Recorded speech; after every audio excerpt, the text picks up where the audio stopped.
This is lecture number 8 of work power energy और इस part में हम स्प्रिंग ब्लॉक सिस्टम के बारे में पढ़ेंगे और फिर हम उस पर क्वेश्चंस करेंगे कि वर्क एनर्जी थ्योरम को कैसे यूज करते हैं in case of spring block system.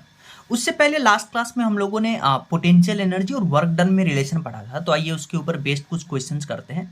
जैसे आप इस क्वेश्चन को देखिए, इसमें आपको बोला है potential energy of particle at a place is given by this equation. तो आप क्लियरली यहाँ से देख सकते हैं कि पोटेंशियल एनर्जी सिर्फ एक्स पे डिपेंड कर रहा है। तो आपसे पूछा है तीन question, force position relation, equilibrium position और पोटेंशियल एनर्जी एट इक्विलिब्रियम। तो देखिए आपके पास पोटेंशियल एनर्जी गिवन है, फोर्स निकालना है। तो आपको पता है फोर्स क्या होता है, minus d u upon D x. एक ही डायरेक्शन में है, अगर तीनों डायरेक्शन में होता है तब हम यूज करते हैं डेरिवेटिव का, del u upon del x i cap, del u upon del y j cap plus del u upon del z k cap, और सामने माइनस साइन लगाते हैं। तो डायरेक्ट इसका आप डिफरेंशिएशन करिए, तो डिफरेंशिएशन करिएगा तो आपके पास फोर्स आ जाएगा।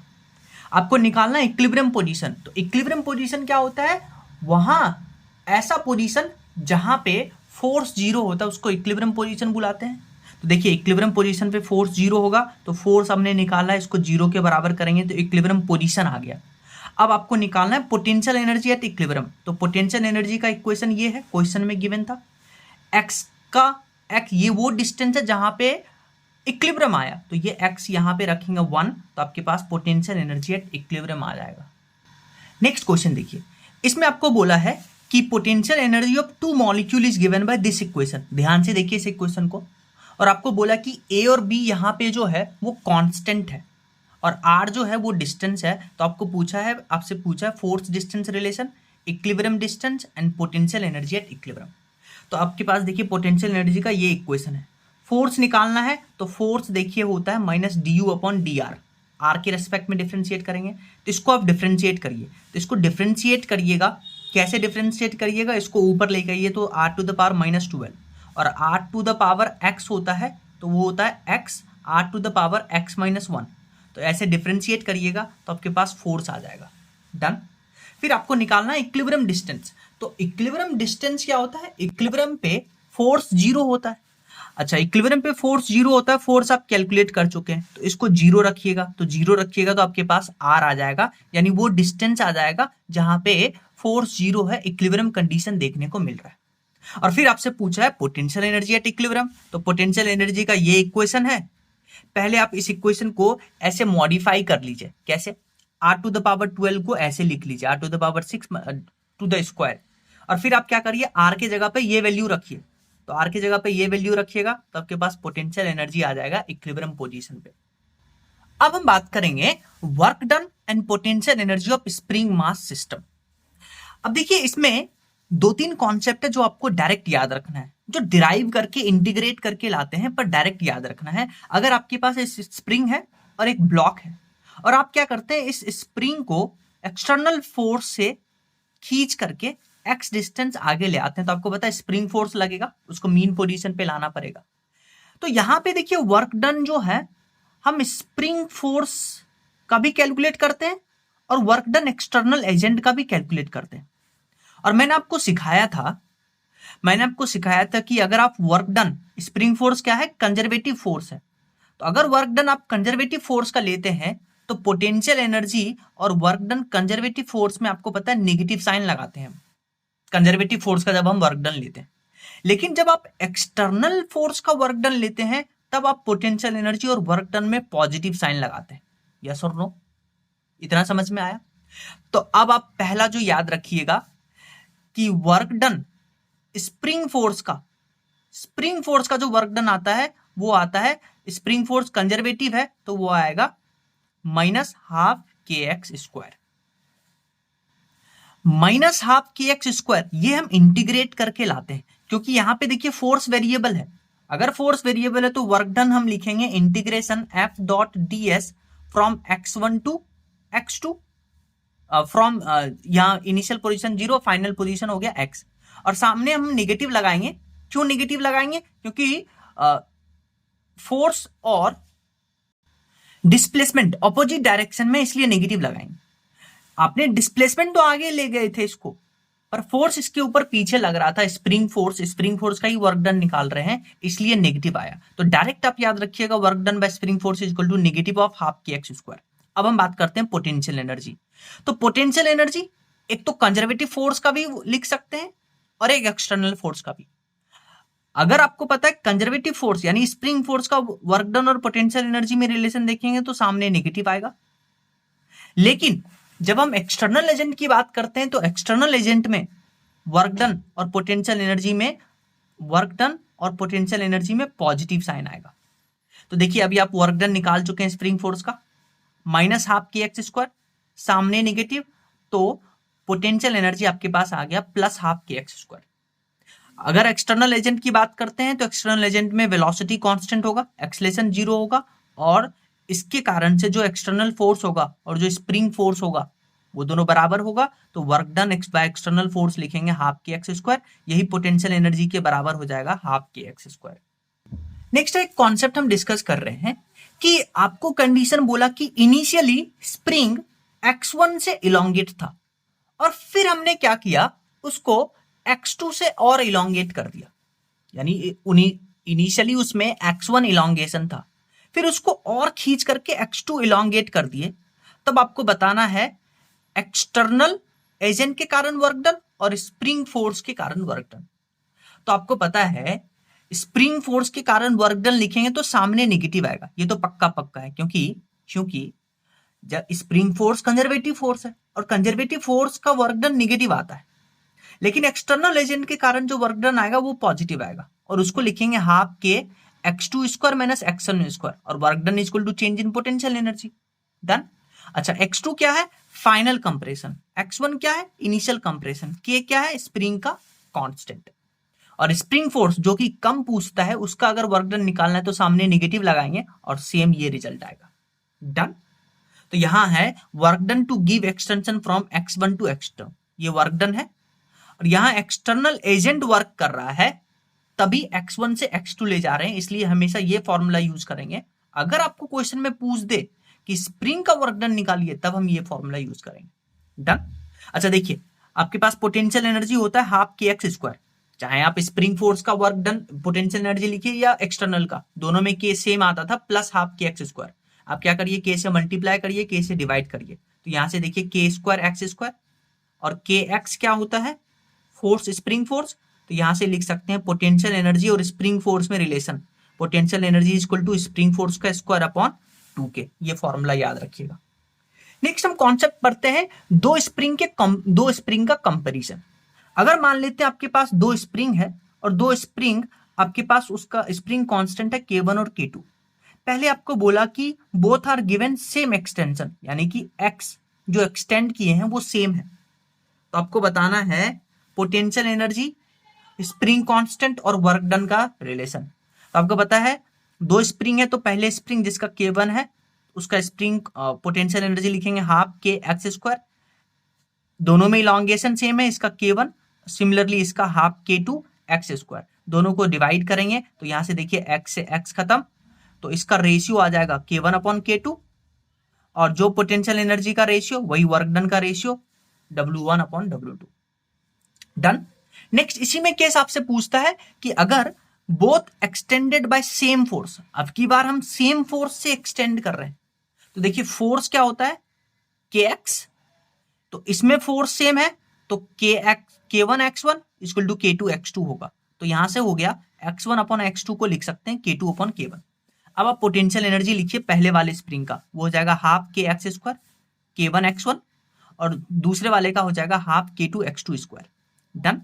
यहां से इसका रेशियो लीजिए, तो रेशियो लीजिएगा ये खत्म, तो ये आ जाएगा k1 upon k2 x1 upon x2 का होल स्क्वायर। अच्छा, x1 अपॉन x2 को लिख सकते हैं k2 अपॉन k1, तो x1 अपॉन x2 को आप लिख दीजिए k2 अपॉन k1, तो यहां से पोटेंशियल एनर्जी का रेशियो आ गया k2 अपॉन k1, और जो पोटेंशियल एनर्जी का रेशियो वही वर्क डन का रेशियो, तो W1 अपॉन W2, तो ये रेशियो आपको पता होना चाहिए। जैसे आप इस क्वेश्चन को देखिए, इसमें बोला spring is extended by 2 centimetre, stored potential energy is U.